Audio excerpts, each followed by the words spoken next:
제가 옛날에 여러분 나이 때 기도하러 가면 제 친구들이 얼마나 갈 데가 없으면 금요일 날 교회를 가냐 그렇게 얘기를 했었어요. 옆 사람에게 이렇게 인사해 주시겠어요? 당신은 세상이 보기에 불쌍한 사람입니다. 세상이 볼 때 여러분이 좀 이상한 사람이죠. 불쌍한 사람일 수 있어요. 하나님에게 시간을 쏟고 또 하나님을 위해서 여러분의 마음을 쏟는 것이 정말 낭비처럼 보일 수 있습니다. 그러나 세상이 보기에는 그 모든 것이 낭비처럼 보일지언정 예수님의 마음에는 여러분의 기도와 여러분이 주님께 드린 시간이 오랫동안 기억에 남을 것 같습니다. 여러분 성경을 보면 막달라 마리아와 그리고 마르다는요 베다니 출신이거든요. 우리로 치면 베다니, 벳엘 그러면 하나님의 집이고요. 벳레헴 그러면 이제 빵의 집입니다. 그래서 벳모 그러면 이제 벳이라는 게 뭐의 집이거든요. 근데 벳아니 그러면 가난한 사람들의 집이다. 그러니까 쉽게 말하면 빈민촌 출신이에요. 마리아가 예수님에게 향유를 끼얹었을 때 그 향유가 가격이 노동자 거의 1년의 품삯이었다고 얘기하죠. 최저 시급으로 이제 대략 계산해 보면 한 2,500만 원에서 3,000만 원 정도의 돈은 됐을 거다 사람들이 이렇게 봅니다. 어떤 사람에게는 3,000만 원이 큰 돈이 아닐 수 있지만 마리아에게는 정말 가난한 사람에게는 정말 큰 돈이고 정말 인생을 걸 만큼 중요한 것이었을 수 있어요. 근데 마리아가 예수님께 그것을 쏟아부었을 때는 여러 가지 의미가 있었죠. 물론 예수님의 장례를 준비하려는 의미도 있었어요. 그러나 예수님께서 부활하시는 장면을 보면 마리아가 예수님의 죽으심과 부활에 대해서 명확하게 인식하지 못하는 부분도 있었던 것 같아요. 그런데 마리아가 예수님을 위해서 그 모든 것을 쏟아부었던 건 오히려 더 직관적으로 생각할 때 예수님에게 나의 시간과 생명을 다 맡긴다라는 생각이 있었던 것 같아요. 마리아는 앞으로 살면서도 돈을 벌겠죠. 돈을 안 벌면서 사는 사람은 아닐 테니까. 그러나 자신에게 드린 그 당시의 전부를 드림으로 나의 인생에서 앞으로 드려질 모든 것, 버는 모든 것이 주님의 손 안에서 융통되길 바란다는 마음이 있었을 거예요. 여러분은 금요일 날 온라인으로 또 오프라인으로 왜 기도하러 오셨나요? 여러분의 마음속에 여러분이 인정하든 인정하지 않든 마리아가 가지고 있었던 거룩한 낭비가 있는 줄을 믿습니다.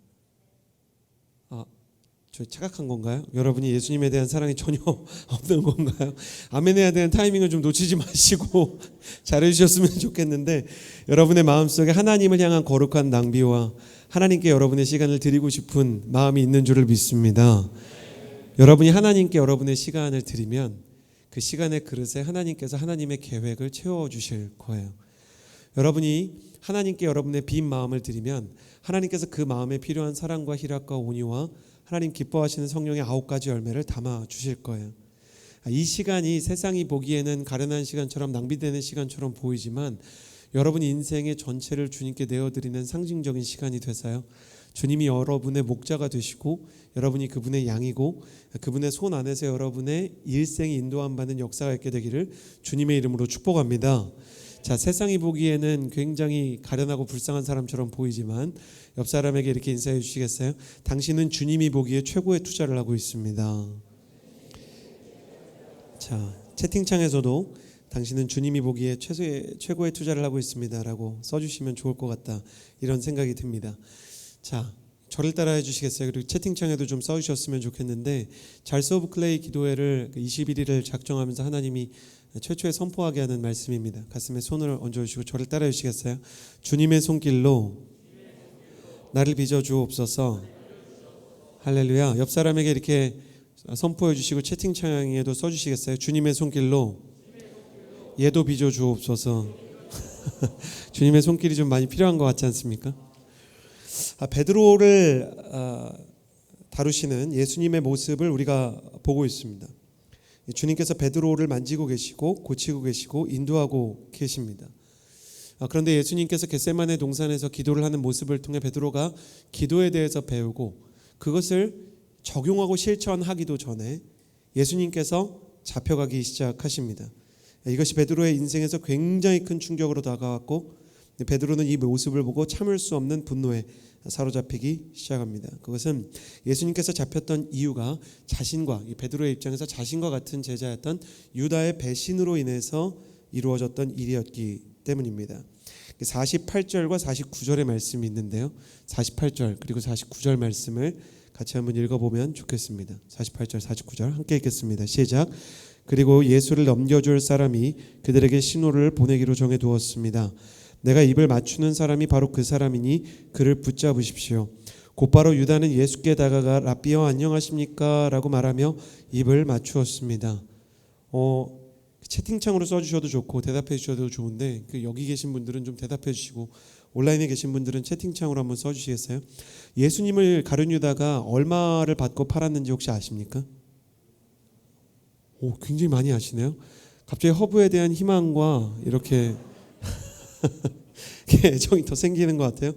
은 30입니다. 이게 생각보다 굉장히 중요합니다. 채팅창에도 좀 써주시겠어요? 여러분 저를 따라해 주시겠어요?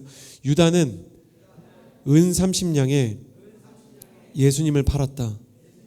이게 왜 중요하냐? 너무 싸요. 이게 한 1,000만 원 정도의 가치를 가졌다라고 본 학자들이 많습니다. 1,000만 원 정도의 가치는요, 정치적인 배신을 하고 받기에는 너무 작은 돈이에요. 제사장들과 그리고 바리새인들과 율법학자들이 예수님을 죽이려고 했는데 20대에게 이렇게 얘기하니까 좀 이렇게 이게 실감이 안 날 수 있을 것 같은데 정치적인 배반의 역사가 세상에 굉장히 많습니다. 마약왕 파블로 에스코바르를 밀고 하는 대가로 밀고자가 받았던 대가는 수십억이에요. 예수님을 죽이려고 온 나라의 정치 지도자들과 종교 지도자들이 혈안이 되어 있고 그 베스트 타이밍까지 아예 기획해서 만들어주는, 그냥 밀고만 해주는 게 아니라 아예 기획을 해서 혼자 있는 시간에 덮칠 수 있게 해주는, 그 정보를 제공하고 실행하는 데 받은 돈이 1,000만 원이라는 건 너무 적은 돈이에요. 협상을 제대로 했다면 여러분 10억도 받을 수 있었을 거예요. 근데 유다는 왜 이렇게 헐값에 예수님을 팔아 넘겼는가? 너무 단순합니다. 예수님이 그 정도 가치밖에 안 돼 보이기 시작했던 거예요. 우리는 유다를 보면서 정말 한심한 사람이라고 생각하죠. 여러분 제가 이렇게 얘기해서 여러분 너무 무섭게 하는 것 같아서 죄송한데 우리는 예수님을 무엇과 바꿉니까? 마음이 어려워서 교회를 안 오는 사람들이 많이 있습니다. 근데 그 사람들이 대학부 때 기말고사가 마음이 어렵다고 안 보지 않아요. 절대로. 내 생각에는 이번 주에 내가 주님께 드려야 되는 예배보다 기말고사가 내 인생에 더 지대한 영향을 끼친다는 믿음이 있기 때문이죠. 여자친구랑 데이트를 하려고, 친구들과 추억여행을 하려고 그것 때문에 예배를 미루기 시작하고 온라인 예배가 있으니까 내가 예배 드릴 수 있는 것을 다 뒤로 미루면서 하나하나 타협하기 시작합니다. 그리고 나서 영적인 침체가 오는데 너무 황당한 건 그때 가서 뭐라고 얘기하냐면 내가 왜 이렇게 침체됐는지 모르겠어요. 목회자로서 긴 기간을 마치 석사나 박사처럼 연구하면서 보잖아요. 사람은 자기도 모르게 예수님에게 드려야 되는 것들을 헐값에 팔기 시작합니다. 그리고 그 상징이 예배와 다른 것이 견주기 시작할 때 예배를 쉽게 포기하는 마음이에요. 유다는 언제서부턴가 예수님과 함께하는 기도회 중에 기도하지 않았습니다. 예수님의 말씀을 들으면서 집중하지 않았습니다. 유다가 병자를 고치는 사역에 관심이 있었습니다.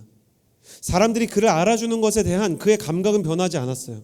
근데 뭐가 변했냐? 예수님의 말씀을 들으려고 하지 않았고 예수님의 약속을 믿으려고 하지 않았고 예수님과 함께 기도하려고 하지 않았어요. 너무 소름 돋는 게 뭐냐면 유다가 예수님이 홀로 남겨졌을 때 예수님에게는 70명의 제자들과 120명의 제자들이 따라다녔던 걸로 보이고 예루살렘으로 갔을 땐 거의 수천 명의 사람들이 예수님을 따라다녔던 걸로 보이거든요.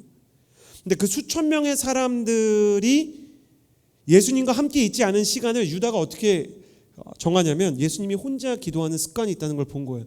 예수님이 혼자 기도하는 그 습관을 보고 그때 팔아넘겨야 되겠다고 생각하는 겁니다. 그 거룩한 시간을 보고도 어떤 성령의 임재도 어떤 은혜도 느끼지 못했어요.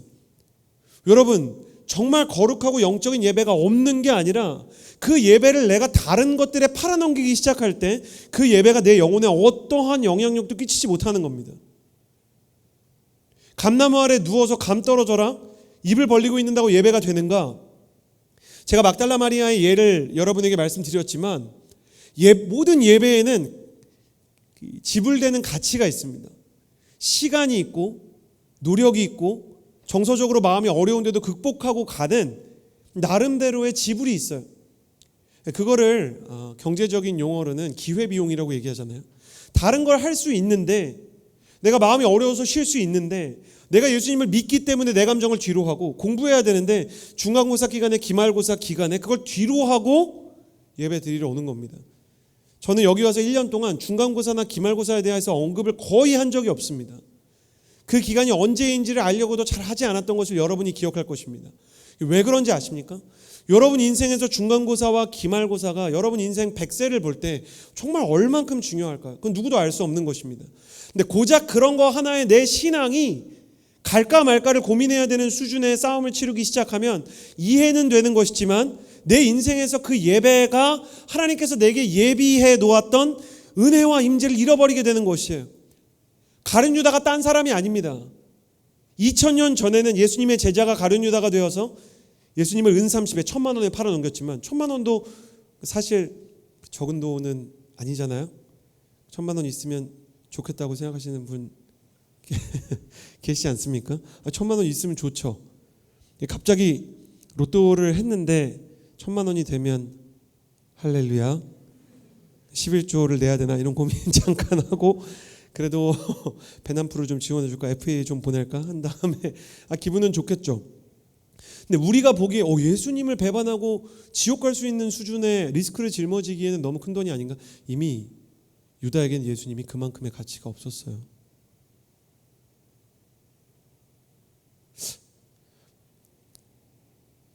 제가 지금부터 따라하라고 하는 것은 채팅창에서도 따라서 써주셨으면 좋겠는데 여러분 기록하고 기억해 주세요. 저를 따라해 주시겠어요?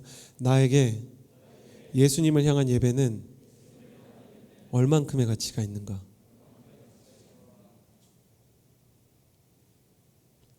저는 생텍쥐베리의 어린 왕자를 정말 좋아합니다. 거기에서 그런 말이 나오죠.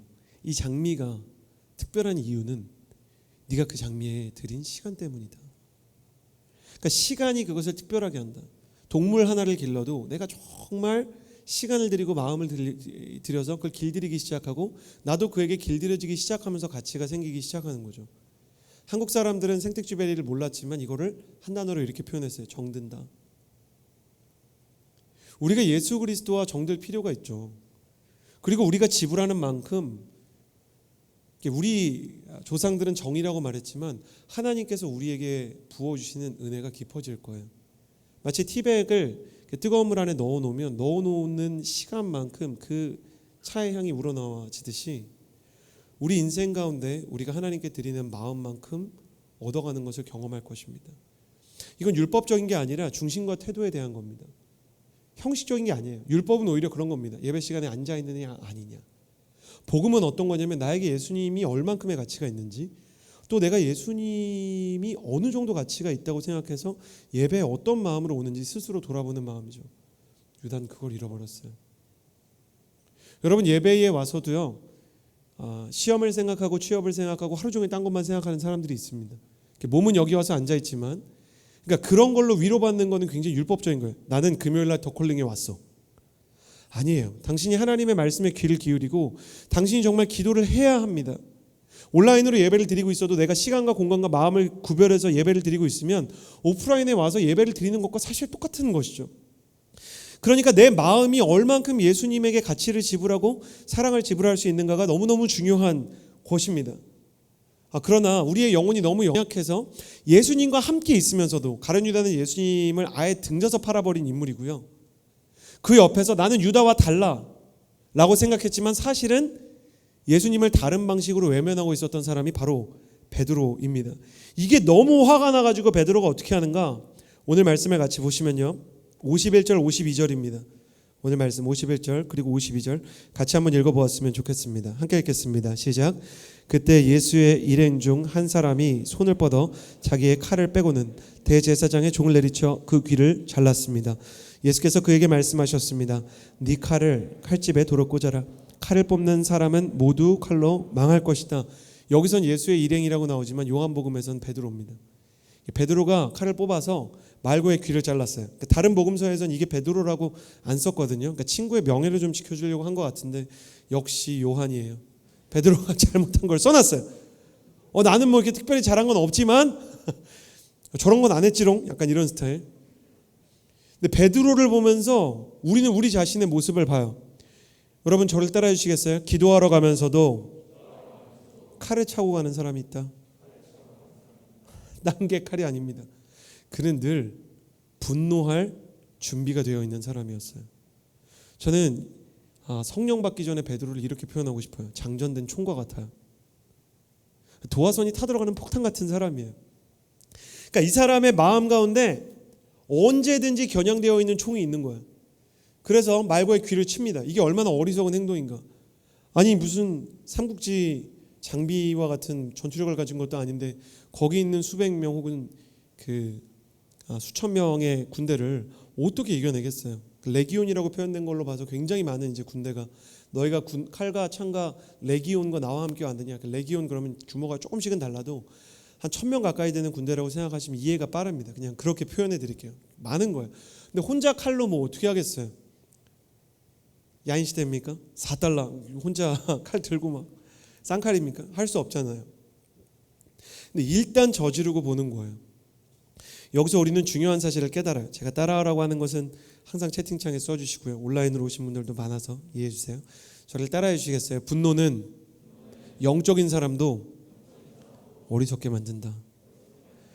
사무엘상 24장 1절에서 2절을 보면 어떤 장면이 나오냐면 다윗이 이미 피신을 갔어요. 그리고 사울이 다윗 없이 블레셋의 군대를 이기고 있습니다. 완전 숙적이죠. 이걸 이겨나가고 있는 거예요. 그런데 갑자기 어떤 사람이 와서 다윗이 어디 있는지 알았습니다. 이렇게 얘기하니까요. 군대를 회군시켜서 다윗을 붙잡으러 가요. 지금 다윗을 붙잡는 게 중요한가? 블레셋을 무너뜨리는 게 중요한가? 이건 마치 이런 거랑 비슷한 거예요. 결혼식을 앞에 둔 신랑이나 신부가 나를 미워하는 친구 뺨을 때리러 식장에서 웨딩드레스를 입고 턱시도를 입고 택시를 타고 친구 뺨 때리러 가는 거랑 비슷한 거예요. 그 남겨진 사람들이 얼마나 황당하겠어요. 사울이 찾아가는 것입니다. 분노는 영적인 판단을 완전히 마비시킵니다. 인도의 신화 중에 이런 얘기가 있어요. 내가 어떤 신이 장난꾸러기 신이 나타나가지고 어떤 사람한테 그런 거예요. 내가 너한테 소원을 들어줄게. 다만 너가 어떤 소원을 빌든지 너의 원수에게 2배를 해주겠다. 그러니까 너가 만약에 1억을 달라 그러면 네가 제일 싫어하는 사람한테 2억 주고, 네가 만약에 정말 잘생기게 해달라 그러면 그 사람은 2배 잘생기게 해주고, 네가 정말 예쁜 사람이랑 결혼하게 해달라 그러면 걔는 2배 예쁜 사람이랑 결혼하고. 마음이 어렵게 시작하죠. 그랬더니 이 사람이 소원이 생각났다. 뭐라 그랬는지 아세요? 제 한눈을 멀게 해주세요. 그랬다는 거예요. 그러면 이제 내 원수는 2눈이 머니까. 박찬욱 감독의 복수 3부작을 보면 영화가 다 허무하게 끝납니다. 주인공이 분노에 의해서 달려가다가 분노가 자기 인생의 엔진이고 핸들이었어요. 그러다가 복수가 끝나니까 핸들을 잃어버리고 엔진을 잃어버린 사람처럼 곧 자살할 사람처럼 휘청이면서 끝나요. 그래요. 그리고 이런 분노에 사로잡힌 리더 밑에서 있는 사람들도 너무 불쌍합니다. 다윗을 잡기 위해서 3,000명이 광야를 뒤지기 시작했어요. 자, 여러분 저를 따라해 주시겠어요? 분노로 가득 찬 리더 밑에 있으면 팔로워들이 고생한다. 네, 고생합니다. 갑자기 생각나는 사람이 좀 있으신 것 같은데 그러니까 너무너무 어색한 거예요. 분노에 사로잡힌 사람은 자기 자신만 무너뜨리지 않고 다른 사람 고생시키고 다른 사람을 무너뜨리는 것입니다. 그리고 이 분노 속에서 사람이 허물어집니다. 자, 기도하는 것이 익숙하지 않은 사람들을 위해서 분노가 얼마나 해로운지를 얘기해 드릴게요. 분노는 육체적으로도 손해입니다. 사람이 화를 내면 뇌에 피가 쏠리게 되는데 척수로 공급돼야 되는 엔돌핀이 중단되고 호르몬의 좋은 분비들도 거의 없어지기 시작합니다. 뇌로 피가 공급되고요. 뇌에 과부하가 걸리기 시작합니다. 폐는 많은 산소를 얻으려고 과부하가 돼서요. 폐의 수명이 줄어들기 시작합니다. 심장에서는 다른 기관에 관한 에너지를 뇌에 집중시키기 때문에 에너지가 소비되기 시작하는데 뇌에서 소비되는 에너지 때문에 여러분 혹시 기억나세요? 분노가 찾아오면 달고 매운 음식을 사람이 되게 먹고 싶어 합니다. 근데 그걸 먹는데 너무 안타깝게도요. 다른 감각들이 마비되어 있기 때문에 먹어야 되는 것보다 더 많이 먹게 됩니다. 여러분이 혹시 체중이 늘어나고 있다면 화가 많아서 그런 거라고 생각하는 걸로. 분노는 영적으로도 손해죠. 마음에 분노가 생기면 마음의 정원이 잡초투성이가 되기 시작합니다. 썩어 들어가기 시작합니다. 귤박스 하나에 곰팡이가 쓴 귤이 들어온 것처럼 마음이 다 망가지기 시작하는 것입니다. 미움은 마약과 같은 것이죠. 그래서 주님께서는 이렇게 얘기했어요. 칼로 일어난 자는 칼로 망한다. 이 말씀을 칼로 읽으면 안 됩니다. 저를 따라해 주시겠어요? 분노로 살아가는 사람은 분노 때문에 죽게 된다. 그 분노 때문에 내 영혼이 다 망가집니다. 미움 때문에 영혼이 다 망가집니다. 근데 저는 약간 분노에 약간 잠식이 많이 되어 있었던 것 같아요. 저는 약간 다혈질이었거든요. 지금도 온유한 게 제 인생에서 가장 중요한 기도 제목 중에 하나입니다. 제가 이제 내년부터는 더콜링한테 저의 기도 제목을 던져주고, 특별히 할 거 없는 분들은 저를 위해서 기도해 주세요 이렇게 부탁. 오늘 뭘 기도해야 될지 모르겠다 싶은 분들은 여기 띄워드릴 거예요. 이서진 목사의 기도 제목. 근데 저의 항상 1번 기도 제목은 분노 때문에 어리석어지지 않기를 바라거든요. 근데 제 마음 가운데 이 모습을 보는데 얼마나 제가 문제냐면, 저처럼 상상해 본 적 있다. 조용히 손 드는 거예요. 채팅창에 손 치는 거예요. 예수님이 이때 베드로한테 화내면서 말했을 것 같은 거예요. 야, 칼로 일어난 놈은 칼로 망한다. 그러니까 분노한 사람한테 예수님도 분노할 것 같은 거예요. 그러니까 제가 다락방장할 때 그런 적이 있거든요. 이런 상상해 본 적 있어요? 예수님이 베드로를 엄청 엄하게 꾸짖었을 것 같다. 그래가지고 분노하는 순장을 제가 혼냈거든요. 그 순장이 분노가 고쳐졌대요. 제가 너무 안타까운 게 있는데, 채팅창 앞에서 열심히 치다가 이거에 공감하는 사람이 없어요. 저는 정말 문제가 있었던 것 같아요. 근데 다락방장일 때 제가 하도 그렇게 얘기를 하니까 순장이 제 앞에서 화를 못 내다가 온유해졌다고 얘기하면서 저한테 그렇게 얘기하더라고요. 형의 분노가 저를 온유하게 만들었어요. 그렇지만 그 녀석이 온유해질수록 저는 분노의 화신이 되어갔어요. 그래서 저도 그때 이렇게 다락방 이름을 영어로 짓거나 막 그랬거든요. 그러니까 그땐 제비 뽑기 안 하고 그냥 목사님이 정해줬어요. 저의 다락방은 항상 열정, 뭔지 알겠죠? 열정, 패션, 더 파이어 막 이런 거였어요. 항상 목사님이 정해줬어요. 그래서 제가 좀 바꿔달라고, 워터로 바꿔달라, 온유로 바꿔달라, 곰돌이 다락방 이런 걸로 바꿔달라. 얼마나 이렇게 어려웠는지 몰라요. 근데 제가 이 말씀을 볼 때 여러분, 예수님께서 베드로에게 진짜 분노하셨을까? 아니지 않겠습니까? 베드로를 보면서 예수님이 정말 안타깝게 보셨을 거예요. 제가 화낼 때마다 저희 어머니나 아버지가 기도하면서 저를 이렇게 쓰다듬어 주시고 품어주면서 기도해 주셨습니다. 물론 정직해야죠. 화낼 때마다는 아니고 성령 충만하실 때 그렇게 해주셨어요. 서진아, 화내면 안 돼. 그래서 꼭 그렇게까지 얘기 안 해도 되는데, 엄마가 아빠가 너를 잘못 키워서 너가 이렇게 화가 많은 게 아니지, 너무너무 속상하다. 근데 제가 좋았던 게 있는데, 다른 20대와 달리 모든 걸 부모 탓으로 돌리진 않았어요. 엄마는 미숙할 수 있지, 근데 나 이러면 안 되지. 그리고 같이 엉엉 울었어요. 예수님이 베드로를 보면서 너 칼로 일어나면 칼로 망한다. 너 그러다 죽어. 고혈압 생겨. 주님 그렇게 얘기하시는 게 아니에요. 주님은 베드로가 더 이상 칼을 차지 않아도 살 수 있는 인물이 될 거라는 것을 알고 계셨어요. 이 이야기는 다음 주 더콜링, 그러니까 우리 에로디 할 때 더 자세히 나누게 될 거예요. 베드로라는 사람이 실제로 어떻게 살아가게 되었는지, 그의 인생에서 어떻게 칼이 사라졌는지 예수님은 베드로를 보셨어요. 그리고 이것이 사복음서에 거의 다 기록되어 있거든요. 그러니까 제 생각에는 베드로가 직접 이 이야기를 반복했던 것 같고, 그러니까 물어봤을 거 아니에요. 마테마가 누가 저자들이 베드로한테 물어봤을 거고, 베드로가 맞다고 얘기하고 그 사건이 자신의 인생에서 굉장히 오랫동안 남았다라고 얘기할 것 같아요. 그리고 예수님께서는 다른 복음서에 따르면 말고의 귀를 고쳐주셨는데, 이거는 예수님께서 이 세상을 떠나서 천국으로 가실 때까지 예수님께서 행하셨던 기적 중에 마지막 기적이에요. 그러니까 귀가 잘린 말고. 요한은 죄송합니다. 요한 사도님 조금 이렇게 치사해요. 그래서 그 잘린 귀도 어느 쪽인지 써놨어요. 오른쪽 귀를 잘랐다. 막 이렇게 써놨어요. 오른쪽, 그러니까 베드로가 오른손잡이였을 거라고 보면 오른쪽 귀를 잘랐다는 거는 이 사람이 이렇게 사선으로 서 있는데 이렇게 자른 것 같거든요. 아니면 피하려고 하다가, 그러니까 피하려고 하다가 아마 잘린 것 같아요. 이렇게 칼을 이렇게, 신학자들이 별걸 다 연구하는데 이렇게 어떻게 하다 귀가 잘렸을까 생각해 보면, 그걸 어떻게 연구하냐면 실제 형사상에서 귀가 잘린 사건들이 어떻게 되는지를 찾아봅니다. 그러니까 인간의 본능은 2000년 전이나 지금이나 똑같으니까요. 그러니까 칼을 휘두르다가 귀가 날아간 사건은 사실은 죽이려고 한 거예요. 그러니까 베드로가 그 분노에 거의 이성을 잃은 상황이었던 겁니다. 그러니까 말고한테 농담입니다만 형사소송, 민사소송 합의금 안 물어주게 하시려고 예수님께서 마지막까지 말고의 귀를 고치셨는데, 저는 이번에 묵상하면서 그런 생각이 들더라고요. 여러분 저를 따라해 주시겠어요? 예수님께서 마지막으로 고치신 것은 말고의 귀가 아니라 베드로의 마음이었다. 그러니까 베드로의 마음에 이렇게 안수하시는 것처럼 느껴져요. 그리고 예수님께서 어떤 모습을 보여주시는가, 53절에서 54절의 말씀을 같이 한번 읽어보았으면 좋겠습니다. 53절 그리고 54절 같이 한번 읽어보겠습니다. 시작. 내가 내 아버지께 청하면 당장 12군단보다 더 많은 천사들을 보내주실 수 있다는 것을 너는 모르느냐? 그러나 만일 그렇게 하면 성경에서 이런 일이 마땅히 일어나야 한다고 말한 것이 어떻게 이루어지겠느냐? 예수님께서는 이 일이 사람들의 미숙하고 죄악과 잘못된 선택으로 일어난 일이지만, 그러나 이것을 통해서도 하나님의 일이 이루어질 수 있다고 이야기하셨어요. 여러분 오해하지 마십시오. 가룟 유다를 예수님이 이렇게 처음부터 배신할 사람 역할로 캐스팅한 거 아닙니다. 절대로. 가룟 유다가 은삼십에 예수님을 팔기로 하고 사단이 들어갔고요.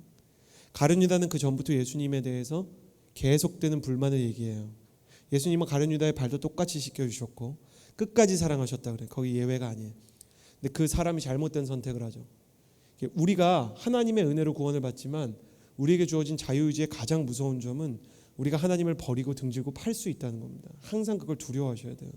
내가 예수님을 팔 수 있다는 생각을 버려서는 안 됩니다. 최소한 거기까지 가서는 안 됩니다. 근데 그게 한 번에 가는 게 아닙니다. 그게 무서운 거죠. 조금씩 팔다가 1,000만 원만 받으면 내가 예수 팔겠다, 거기까지 간 거예요. 여러분 1,000만 원 받으면 여러분은 신앙을 버리겠어요? 전 여러분이 그러지 않을 거예요.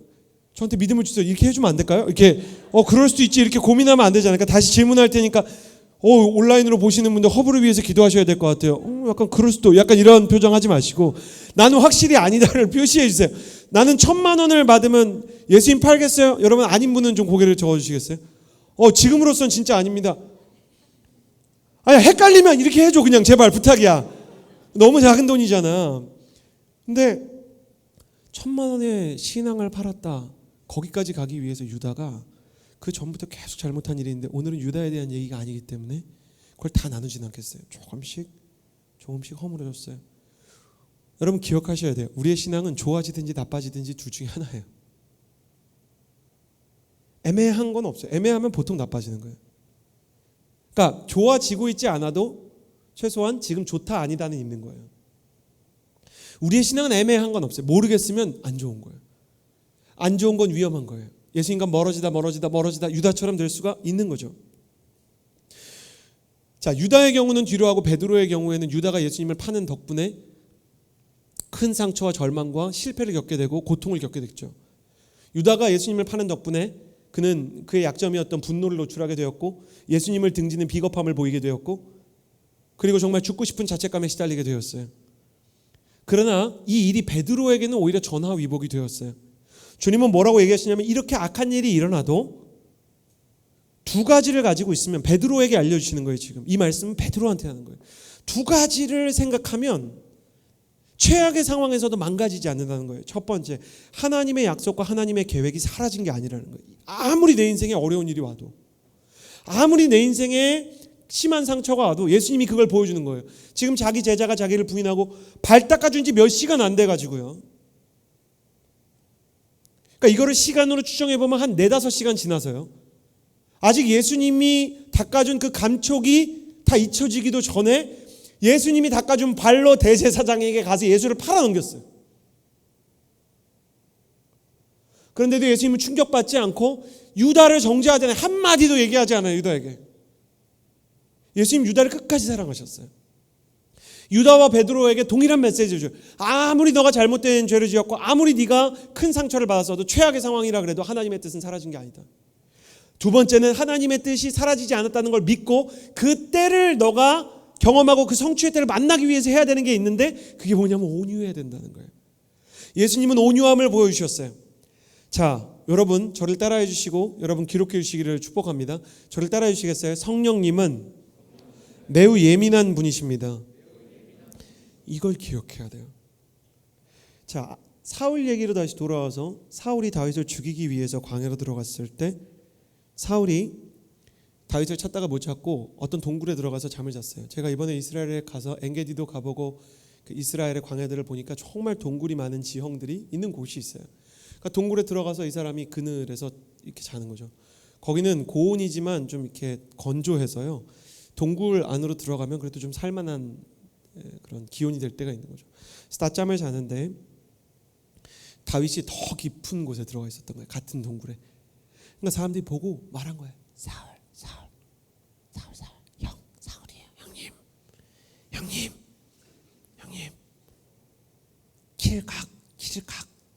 길 딸 수 있는 기회예요. 뭐 이렇게 얘기한 거예요. 지금입니다. 싹둑 칼 주고.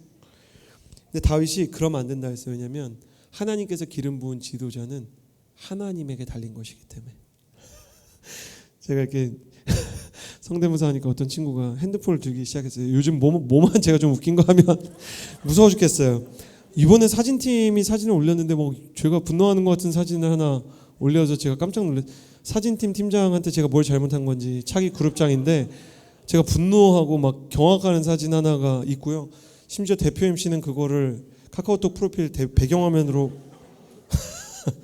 당황스러웠어요. 근데 하여튼 간에 여러분을 위해서 뭐든지 할 수 있는데 근데 하여튼 다윗이 그러다가 상징적으로 자기 마음만 표현하자 해서 사울의 옷자락만 이렇게 베었다 그래요. 그런데 다윗이 사울의 옷자락을 베는 순간에 여러분 이게 중요해요. 그때 다윗이요 놀라운 걸 경험해요.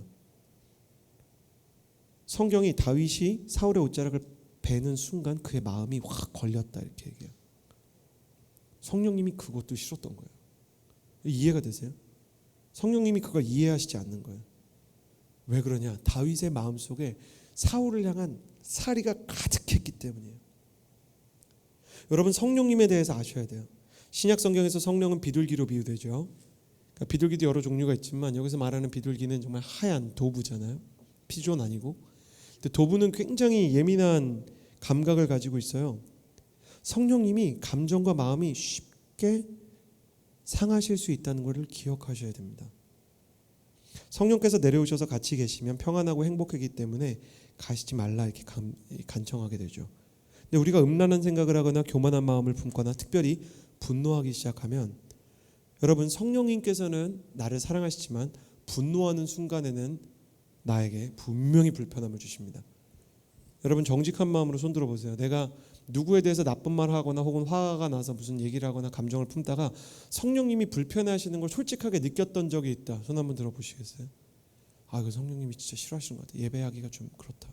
아, 내가 하나님이 안 좋아하실 것 같다. 자, 손 그대로 들고 있어봐요.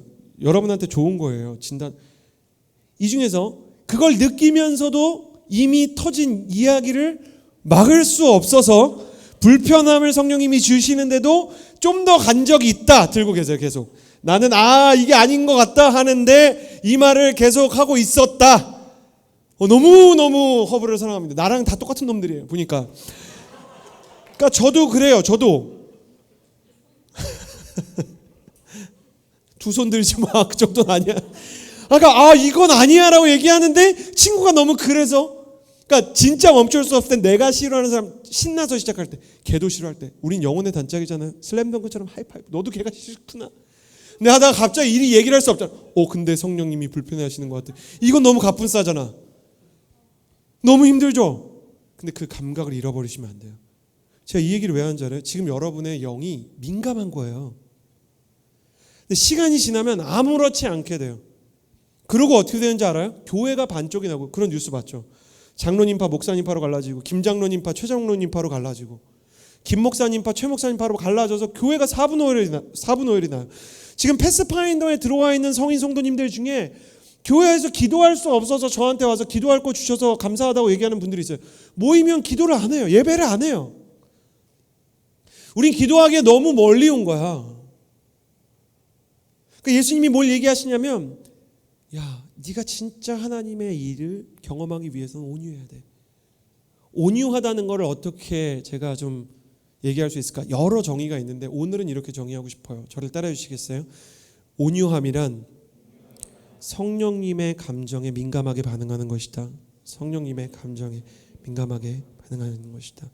에베소서 4장 30절은 하나님의 성령을 슬프게 하지 마십시오 라고 써 있습니다. 여러분, 나는 아무것도 잘못한 게 없어 이렇게 얘기할 때 성령님이 날아가실 수 있습니다.